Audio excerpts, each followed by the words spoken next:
আসসালামু আলাইকুম সুপ্রিয় দর্শক, আপনাদের সবাইকে স্বাগত জানাচ্ছি এখনকার আলোচনায়। আপনাদের সঙ্গে আছি আমি মোহাম্মদ মুজাহিদুল ইসলাম। দর্শক, শুক্রবারের দিন সবাইকে জানাচ্ছি পবিত্র জুমার দিনের শুভেচ্ছা, জুম্মা মুবারক। দর্শক, আমেরিকা ইতিমধ্যে ইরানের বেসামরিক বিভিন্ন স্থাপনায় হামলা চালিয়েছে। তার ভেতরে বেশ কয়েকটি ব্রিজ রয়েছে, রেল স্টেশন রয়েছে, বিমানবন্দর রয়েছে, এমনকি বিভিন্ন হাসপাতালের কাছাকাছি পর্যন্ত এই হামলাগুলো চালিয়েছে। মার্কিন হামলায় গত রাতে অন্তত 8 জন বেসামরিক ইরানি নাগরিক নিহত হয়েছে এবং কয়েকশো নাগরিক হতাহত বা আহত হয়েছে। বন্ধুরা, এর জবাবে গতকাল রাতে ইরান, কুয়েত, বাহরাইন, জর্ডান, সংযুক্ত আরব আমিরাত, কাতার ও ওমান এই সমস্ত জায়গায় মার্কিন অবস্থানগুলো লক্ষ্য করে ইরানের সামরিক বাহিনী হামলা চালিয়েছে। এর ভেতরে বাহরাইনের মার্কিন সামরিক অবস্থান একদম ঘুরিয়ে দিয়েছে, অর্থাৎ ধ্বংস করে দিয়েছে বলা যায়। সেখানে বলা হচ্ছে যে আগে যেন এখানে কোনো ঘাঁটি ছিল না, এমন একটা অবস্থা তৈরি হয়ে গেছে যে দেখলে বোঝা যায় না যে এখানে আগে কোনো মার্কিন সামরিক ঘাঁটি ছিল। এদিকে সবচেয়ে বড় ঘটনা ঘটিয়েছে সিরিয়ার আল তানফ এলাকায়, ইরাক সীমান্তে, যেখানে মার্কিন সামরিক ঘাঁটি রয়েছে, সেই জায়গায় হামলা চালিয়েছে ইরান। আর এই হামলাটি এই যুদ্ধের মধ্যে প্রথম হামলা চালিয়েছে সিরিয়ায়। তার মানে মধ্যপ্রাচ্যের যুদ্ধের বিস্তৃতি আরো বেশি ছড়িয়ে পড়ল।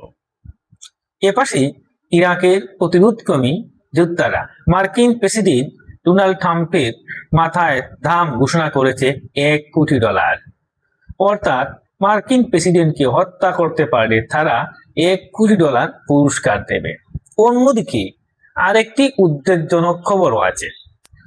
পাকিস্তান সরকার নাকি ইরান সরকারকে জানিয়েছে ইরান যদি সৌদি আরবের উপর হামলা চালায় তাহলে পাকিস্তান এই যুদ্ধে জড়িয়ে যাবে। বন্ধুরা, ব্যাপারটা যদি সত্যি হয় তাহলে অনেক সমীকরণ পাল্টে যেতে পারে, বদলে যেতে পারে, অনেক ঘটনা পাল্টে যাবে।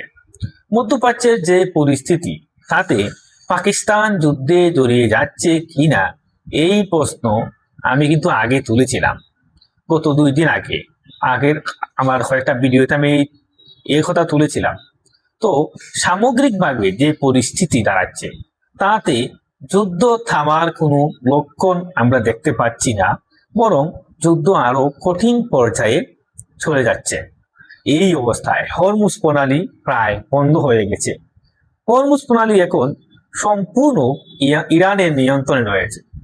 আন্তর্জাতিক গণমাধ্যমেও সেই রকম আভাস দেওয়া হচ্ছে। অন্তত আল জাজিরায় আমি তাই দেখলাম। পাশাপাশি আন্তর্জাতিক জ্বালানি সংস্থা আইইএ তারা হুঁশিয়ারি উচ্চারণ করে বলেছে এখনো যদি যুদ্ধ না থামানো হয় তাহলে সারা বিশ্বে জ্বালানি নিয়ে উদ্বিগ্ন হওয়ার অবশ্যই কারণ রয়েছে এবং পরিস্থিতি খুব মারাত্মক অবস্থার দিকে যাচ্ছে। বন্ধুরা, ইরান আমেরিকার মধ্যকার যুদ্ধ, মধ্যপ্রাচ্যের বর্তমান যে পরিস্থিতি এবং পাকিস্তানের সম্ভাব্য জড়িয়ে পড়ার যে ভাইরাল খবর বের হয়েছে, এরপর জ্বালানি পরিস্থিতি, এই সমস্ত কিছু নিয়েই এখনকার এই ভিডিওতে আমি আপনাদের সাথে নিয়ে আলোচনা করব, বিস্তারিত আলোচনা করার চেষ্টা করব।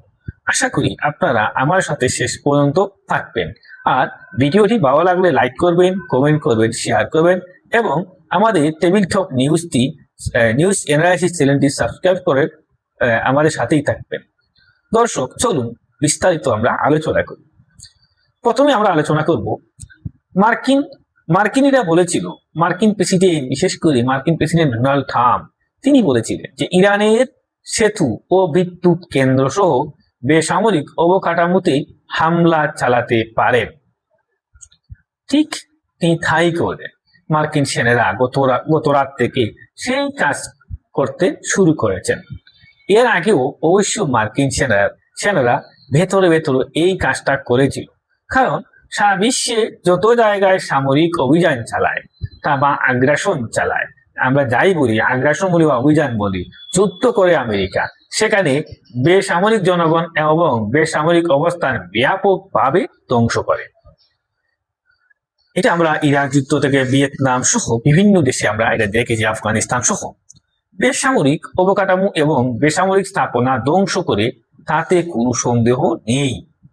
ইসরায়েল ও আমেরিকার যুদ্ধের একেবারে বৈশিষ্ট্য এটাই, বেসামরিক জনগণের উপর ব্যাপকভাবে তারা উভয় দেশে হামলা করে, আর হাসপাতাল, শিক্ষা প্রতিষ্ঠান কোনো কিছুই তাদের হামলা থেকে পার চায় না। আমরা ইরান যুদ্ধেও সেম একই সিনারি দেখেছি, একই দৃশ্য দেখেছি, এখন দেখছি। গত রাতে মার্কিনীরা ইরানের বেশ কয়েকটা ব্রিজের উপর হামলা চালিয়েছে, আর ব্রিজের উপর হামলা করার কারণে অন্তত গতকাল রাত 8 জন বেসামরিক নাগরিক নিহত হয়েছেন এবং বহু মানুষ আহত হয়েছেন।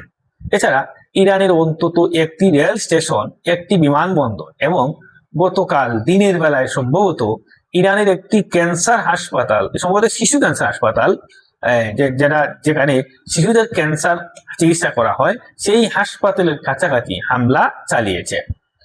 যার প্রেক্ষাপটে সেই হাসপাতাল কর্তৃপক্ষ সেই হাসপাতাল থেকে ক্যান্সারে আক্রান্ত শিশুদেরকে অন্য জায়গায় সরিয়ে দিতে বাধ্য হয়েছে। তাৎক্ষণিকভাবে আমেরিকা এইভাবে হামলা চালিয়েছে ইরানের ভিতরে, ইরানের উপরে। বন্ধুরা, আমরা খবর থেকে যা দেখতে পাচ্ছি আন্তর্জাতিক মিডিয়ার মাধ্যমে, তুরস্কে নেটো সম্মেলনের পর আমেরিকা এই হামলা শুরু করেছে ইরানে।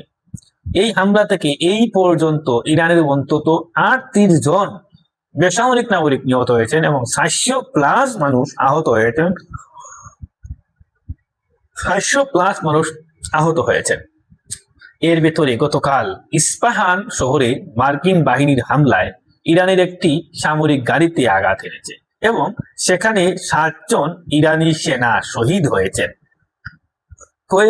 গত কয়েকদিনে মার্কিন সামরিক বাহিনী যে সমস্ত জায়গায় হামলা চালিয়েছে তার একটা বর্ণনা দিলে আপনারা বুঝতে পারবেন আমেরিকা কতটা আগ্রাসীভাবে হামলা চালাচ্ছে ইরানের উপরে। মানে এখন পূর্ণমাত্রায় যুদ্ধ চলছে, এখন আর টুকটাক যুদ্ধের পর্যায়ে নেই, এখন পূর্ণমাত্রায় ইরান এবং আমেরিকার যুদ্ধ চলছে। আমি বিস্তারিত বলি, নামগুলো বলি, আপনারা একটু খেয়াল করেন। ইরানের বন্দর আব্বাসে হামলা চালিয়েছে, এবারে ছাবাহার বন্দরে, বুশহর শহরে, আহবাজ, ইরান শাহার, কেরানাক, জাস, শিরিক, কেশম দ্বীপ, আবু মুসা দ্বীপ, খাক দ্বীপ, গ্রেটার তুনব দ্বীপ, সিরাজ, কুরামবাদ, সেনমান, উর্মিয়া এবং হামেদান, এই সমস্ত শহরে ও দ্বীপগুলোতে হামলা চালিয়েছে গতকাল আমেরিকা। এই শহরগুলো প্রায় সবই ইরানের দক্ষিণাঞ্চলে অবস্থিত, দক্ষিণাঞ্চল এলাকায় অবস্থিত। উপকূল ভাগে দক্ষিণ পশ্চিমাঞ্চলে, দক্ষিণ পূর্বাঞ্চলে এই সমস্ত এলাকায় অবস্থিত। আমি গতকাল যে এই সমস্ত এলাকা কেন্দ্র করে হামলা হবে আমি বলেছিলাম আমার একটা ভিডিওতে। বন্ধুরা, তো গতকাল রাতে যখন ব্রিজে, বিমানবন্দরে ও রেল স্টেশনে হামলা চালিয়েছে, তখন মার্কিন প্রেসিডেন্ট ডোনাল্ড ট্রাম্প তার ঘোষণা বাস্তবায়ন করেছেন, এটাই বলা যায়। বেসামরিক অবকাঠামো লক্ষ্য করে হামলা করা হলো, এটা কি আমেরিকার মানবাধিকার? এই প্রতিবাদে ইরান তেমন কিছু করেনি, ইরান দুটো কাজ করেছে। এই হামলার প্রতিবাদে, বেসামরিক লক্ষ্যবস্তু হামলা করার কারণে এই হামলার প্রতিবাদে ইরান দুটো কাজ করেছে। একটা কাজ হচ্ছে জাতিসংঘে নিযুক্ত ইরানের স্থায়ী প্রতিনিধি আমির সাইদ ইরাভানি, তিনি জাতিসংঘ মহাসচিবের কাছে একটি চিঠি পাঠিয়েছেন। এই চিঠিতে তিনি আমেরিকার হামলার নিন্দা জানিয়েছেন। পাশাপাশি তিনি বলেছেন আমেরিকা যে এই সমস্ত সেতু, রেল স্টেশন, বিমানবন্দর, হাসপাতালের ধারে কাছে এরকম বিভিন্ন বেসামরিক স্থাপনা লক্ষ্য করে হামলা চালাচ্ছে, এটা সম্পূর্ণ যুদ্ধাপরাধ। এই অভিযোগ তিনি মহাসচিবের কাছে করেছেন। আর যে কাজটা ইরান করেছে, 2 নম্বর, ইরান যে কাজটা করেছে সেটি হচ্ছে সামরিক উপায়ে জবাব দিয়েছে। গতকাল আমেরিকা যেরকম বড় করে ইরানের উপর হামলা চালিয়েছে, ইরানের বিশাল বিশাল এলাকা জুড়ে, তেমনি ইরানও সামরিক উপায়ে ঠিক পাল্টা জবাব দিয়েছে। পাল্টা জবাব কিভাবে দিয়েছে শুনুন, প্রচন্ড রকম জবাব দিয়েছে। কুয়েতে মার্কিন ক্ষেপণাস্ত্র ডিপো, হেলিকপ্টারের অবস্থান এবং যেখানে হেলিকপ্টার রাখা হয় সেই হেলিকপ্টার স্টোরেজ একের পর এক আমেরিকার বেশ কয়েকটা ক্ষেপণাস্ত্র লঞ্চার এগুলো ধ্বংস হয়ে গেছে। কুয়েতে সবচেয়ে বড় যে ঘটনা ঘটেছে সেটা হচ্ছে অস্ত্রাগার, আমেরিকার যে অস্ত্রাগার রয়েছে সেটা ধ্বংস করেছে, কয়েকটা অস্ত্রাগার কুয়েতে ধ্বংস করেছে ইরান। তাছাড়া বাহরাইনে ইরান হামলা চালিয়েছে। বাহরাইনে এত বড় হামলা চালিয়েছে, এত বড় আকারে হামলা চালিয়েছে, বাহরাইনের দুটো মার্কিন ঘাঁটি একেবারে মাটির সাথে মিশে গেছে।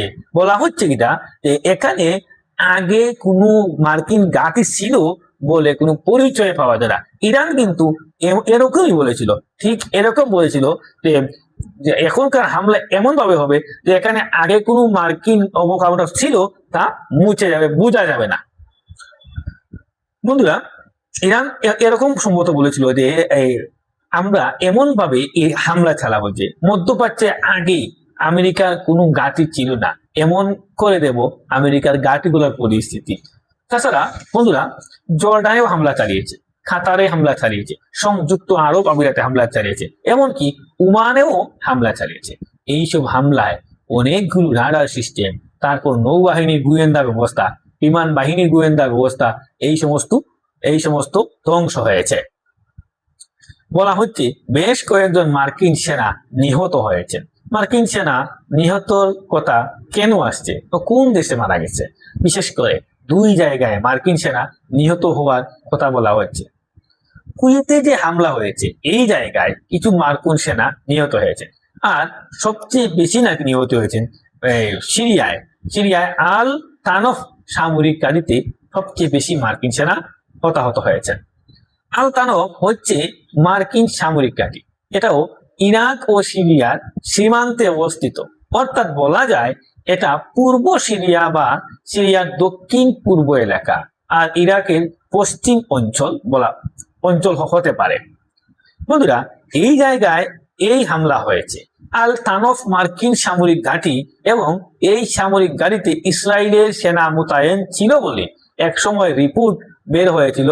আরো অনেক আগার কথা, অনেকে মনে করছে, রিপোর্টে দেখেছিলাম যে এই সামরিক ঘাঁটিতে মার্কিন বাহিনীর সাথে ইসরায়েলের সেনাবাহিনী মোতায়েন আছে।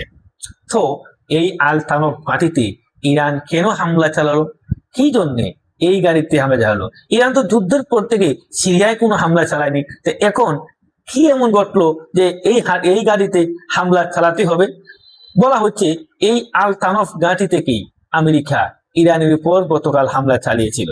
তো ব্যাপারটা যদি তাই হয় যে তাহলে ইরান নিশ্চিতভাবেই হামলার উৎসস্থল খুঁজে বের করেছে যে কোথা থেকে এই হামলা হলো এবং সেই জায়গায় পাল্টা হামলা চালিয়েছে। ইরান কিন্তু বলেছিল, মধ্যপ্রাচ্যের প্রত্যেকটা দেশকে বলেছিল, তোমাদের যে দেশের গাড়ি থেকে আমাকে হামলা করা হবে আমি সেই দেশের মধ্যেই হামলা করবো, অর্থাৎ সেই দেশের সামরিক ঘাঁটি আমি গুড়িয়ে দেবো।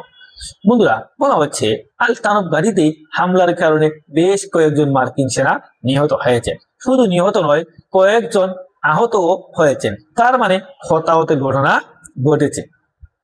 তো সামগ্রিকভাবে মধ্যপ্রাচ্যে আমেরিকা ও ইরানের মধ্যে চলমান যুদ্ধ ক্রমেই বড় আকার ধারণ করেছে।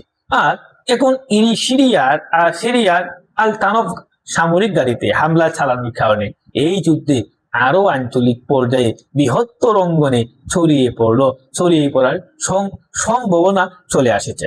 বন্ধুরা, এই জায়গা থেকে ইরান আঞ্চলিক দেশগুলোর প্রতি একটা আহ্বান জানিয়েছে, এটা মেসেজ দিয়েছে।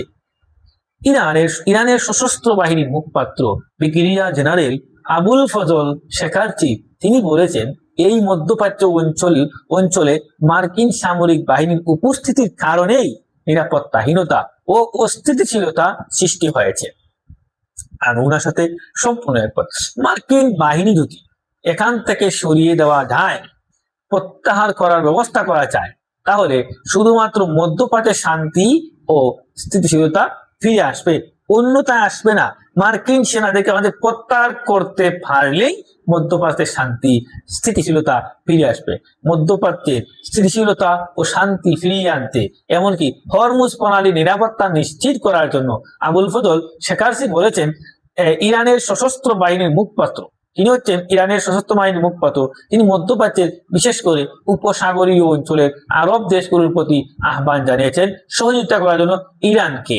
আসুন আমরা ইরানের সাথে সহযোগিতা করে আমরা মার্কিন সামরিক বাহিনীকে মধ্যপ্রাচ্য থেকে তাড়িয়ে দিই, বিতাড়িত করি। এদিকে আমি আরেকটি কথা বলি, মধ্যপ্রাচ্যের পরিস্থিতি যখন এমন ভাবে চরমভাবে উত্তপ্ত, তখন আপনারা বুঝতে পেরেছেন যুদ্ধ ক্রমই বেড়ে চলেছে, ছড়িয়ে পড়েছে নানান ভাবে। তখন নানামুখী খবর পাচ্ছি আমরা। একবার আমরা দেখছি ইয়ামেনের সাথে সৌদি আরবের ছোটখাটো সংঘর্ষ চলছে, ইয়ামেনের পক্ষ থেকে সৌদি আরবকে হুমকি দেওয়া হচ্ছে, সৌদি আরবের পক্ষ থেকে ইয়ামেনকে হুমকি দামকি দেওয়া হচ্ছে, এই কর্ম সেই কর্ম। আবার গতকাল দেখলাম সৌদি পররাষ্ট্রমন্ত্রী বিন ফয়সাল বিন ফারহান বক্তব্য দিলেন যে আমরা আর আমেরিকার নিরাপত্তার উপর নির্ভর করব না। আবার এখন শোনা যাচ্ছে ইরান যদি সৌদি আরবের উপর হামলা চালায় তাহলে পাকিস্তান এই যুদ্ধে জড়িয়ে পড়বে। এভাবে নাকি পাকিস্তান সরকার ইরান সরকারকে বার্তা পাঠিয়েছে। এখন পাকিস্তান হয়তো জড়িয়ে যেতে বাধ্য। কেন বাধ্য? যেহেতু তার সাথে সৌদি আরবের একটা সামরিক চুক্তি আছে, ওটা হলো নিরাপত্তা চুক্তি। কিন্তু পাকিস্তান যদি এই যুদ্ধে কোনোভাবে কোনো কারণে জড়িয়ে পড়ে, তাহলে সে যে একটা সুনাম অর্জন করছিল বিশ্বব্যাপী ইরান আমেরিকার মধ্যকার যুদ্ধবিরতির ব্যাপারে চেষ্টা চালিয়ে কূটনৈতিক উদ্বেগ নিয়ে, সেই সুনাম সুখ্যাতি পুরোপুরি ধ্বংস হয়ে যাবে না? এটা হলো এক দিক। আমার মনে হয় পাকিস্তান এই যুদ্ধে জড়াবে না, আর জড়িয়ে তার সুনামটা নষ্ট করবে না। তাহলে পাকিস্তান কি করতে পারে? পাকিস্তান এখানেও কূটনৈতিক আশ্রয় নিতে পারে। ইরান ও সৌদি আরবের মধ্যে যে ফারাক আছে সেই ব্যাপারে ধৈর্য করতে পারে, দুই দেশের সঙ্গে কথা বলতে পারে। আবার সবচেয়ে বড় যেটা, সেটা হচ্ছে আন্তর্জাতিক অঙ্গনে তৎপরতা চালিয়ে আমেরিকাকে সমঝোতায় ফিরিয়ে আনার চেষ্টা করতে পারে ইসলামাবাদ। এটাই পাকিস্তানের সবচেয়ে বড় কাজ হবে, এটাই উচিত হবে তাদের জন্য। তাদের সুখ্যাতি নষ্ট করবে না আমার কাছে মনে হয়। তারা যদি যুদ্ধে জড়িয়ে পড়ে তাহলে আরো ভয়ঙ্কর ভাবে দুই প্রতিবেশী দেশের মধ্যে ভ্রাতৃঘাতী যুদ্ধ শুরু হবে, সেটা আরো খারাপ থেকে খারাপ পরিস্থিতি তৈরি করবে। তখন অনেক সমীকরণ বদলে যেতে পারে। এই জায়গায় ইরানকে প্রয়োজনে কূটনৈতিক বার্তা দিক পাকিস্তান সরকার। পাকিস্তান সরকার এর প্রতিনিধি আমার কাছে মনে হয় পাকিস্তানের প্রতিনিধি পাঠানো হোক ইরানের সরকারের কাছে, সৌদি আরবের সাথে আলোচনা করুক, প্রয়োজনে দুই দেশকে নিয়ে বসুক, এভাবে কাজ করুক। কাজ করে একটি সমাধান বের হয়ে আসবে ইনশাল্লাহ। কিন্তু পাকিস্তান যদি যুদ্ধে জড়িয়ে যায় তাহলে সেটা ভয়াবহ খারাপ পরিণতি ডেকে আনবে পুরো মধ্যপ্রাচ্যের জন্য। এদিকে আর একটা ছোট্ট খবর বলে আমি শেষ করি আজকে ট্রাম্প প্রসঙ্গ। ইরাকের প্রতিরোধকামী যোদ্ধারা ডোনাল্ড ট্রাম্পের মাথার দাম ঘোষণা করেছে $1 কোটি। তারা বলছে ডোনাল্ড ট্রাম্পকে যে হত্যা করতে পারবে তাকে $1 কোটি পুরস্কার দেওয়া হবে। এই খবরও সামাজিক যোগাযোগ মাধ্যমে, এই খবরটাও সামাজিক যোগাযোগ মাধ্যমে ছড়িয়ে পড়েছে, আর শুধু ছড়িয়ে পড়েছে না, ভাইরালও হয়েছে। এপাশে মার্কিন প্রেসিডেন্ট ডোনাল্ড ট্রাম্প গতকাল একটা কথা বলে দাবি করেছিলেন। তিনি বলেছিলেন ইরানের কারাগারে আটক এক বন্দীকে ইরান মুক্তি দিয়েছে এবং তারা আমেরিকার সাথে এখন চুক্তি চায়, তারা আমেরিকার সাথে আলোচনায় বসার জন্য মরিয়া হয়ে গেছে। ইরানের পক্ষ থেকে জবাবে বলা হয়েছে এই ধরনের কোনো বন্দীকে মুক্তি দেওয়া হয়নি, একদম সম্পূর্ণ মিথ্যাচার, মিথ্যা দাবি, মিথ্যা প্রপাগান্ডা। এছাড়া ইরানের প্রেসিডেন্টও একই কথা বলেছেন। আমরা জানি না, তবে একটা কথা বলি, ডোনাল্ড ট্রাম্পের অনেক কথাই অসত্য বলে প্রমাণিত হয় বিশ্ব দরবারে। এটা শুধু আমি বলছি না বা ইরানি গণমাধ্যম বলছে না, এটা খুব মার্কিন গণমাধ্যমে বলে। এমনকি কখনো কখনো মার্কিন গণমাধ্যম এমন খবরও বের হয়েছে যে ডোনাল্ড ট্রাম্প এক সপ্তাহে বা গত 24 ঘন্টায় বা গত 48 ঘন্টায় কয়টা মিথ্যা কথা বলেছেন এবং কি কি মিথ্যা কথা বলেছেন তার তালিকা দিয়েও খবর প্রকাশ হয়েছে মার্কিন গণমাধ্যমে। এই ধরনের গণমাধ্যম এমন খবর আসে, তাহলে মার্কিন প্রেসিডেন্ট ডোনাল্ড ট্রাম্পের অবস্থা কি বুঝে? এই ডোনাল্ড ট্রাম্প এবং তার প্রশাসন এখন ইরানের সাথে যুদ্ধ করতে হয়েছে, এমন গুড়াকলে পড়েছে যে গত বছরের চেয়ে এবছরের বাজেট প্রায় দ্বিগুণ করতে হচ্ছে। প্রায় $1.5 ট্রিলিয়ন সামরিক বাজেট চেয়েছেন মার্কিন প্রেসিডেন্ট ডোনাল্ড ট্রাম্প। এই ব্যাপারে মিট রমনি একসময় মার্কিন প্রেসিডেন্ট নির্বাচনের দৌড়ে ছিলেন, তিনি একটা বক্তব্য দিয়েছেন। তিনি বলেছেন মার্কিন প্রেসিডেন্ট ডোনাল্ড ট্রাম্প তো প্রেসিডেন্ট, আমি তার সামনে প্রেসিডেন্ট নির্বাচনে দাঁড়াবো না। ডোনাল্ড ট্রাম্প যে কথা বলেছেন যুদ্ধ করে হরমুজ পানি খুলতে হবে, এই জন্যে বিশাল বাজেট লাগবে। তিনি বলেছেন, আরে ভাই, হরমুজ পানি তো যুদ্ধের আগে খোলাই ছিল, তুমি যুদ্ধ করতে গেলে কেন? আর হরমুজ পানি বন্ধ বা হলোই কেন? আর এখন তার জন্য বাজেটই বা দিতে হবে কেন? আমেরিকার জনগণের ট্যাক্সের পয়সা সেখানে কেন খরচ করতে হবে? মিট রোমনি বলেছেন, খুব বিখ্যাত মানুষ, তিনি প্রেসিডেন্ট নির্বাচনের প্রতিদ্বন্দ্বিতা করেছিলেন এক সময়। তিনি বলেছেন, আসলে এ ব্যাপারে রিপাবলিকান বা ডোনাল্ড ট্রাম্পের জবাবটা কি? সুপ্রিয় দর্শক, আলোচনা শেষ করতে চাই। আলোচনা শেষের আগে আমি আপনাদেরকে একটা প্রশ্ন করতে চাই। সামাজিক যোগাযোগ মাধ্যম ফেসবুক সহ ইনস্টাগ্রাম, টুইটার একটি খবর বের দিয়েছে, পাকিস্তান ইরানকে এই বার্তা দিয়েছে, সৌদি আরবে যদি ইরান হামলা চালায় তাহলে পাকিস্তান এই যুদ্ধে জড়িয়ে যেতে বাধ্য হবে। বন্ধুরা, আপনাদের কি মনে হয়, পাকিস্তান যুদ্ধে জড়িয়ে যাবে? আমরা নিশ্চয়ই বুঝতে পারছি পাকিস্তানের সামনে আসলে একটা জটিল অবস্থা। এই অবস্থায় পাকিস্তান কি করতে পারে বা তার কি করা উচিত? আপনাদের মতামত জানিয়ে কমেন্টে লিখুন। আর ভিডিও ভালো লাগলে লাইক করেন, কমেন্ট করেন, শেয়ার করবেন এবং আমাদের টেবিল টক নিউজ চ্যানেলটি সাবস্ক্রাইব করে আমাদের সাথেই থাকবেন। দর্শক, এখনকার আলোচনা এখানেই শেষ করতে চাই। আপনারা সবাই ভালো থাকবেন, সুস্থ থাকবেন। আল্লাহ হাফেজ।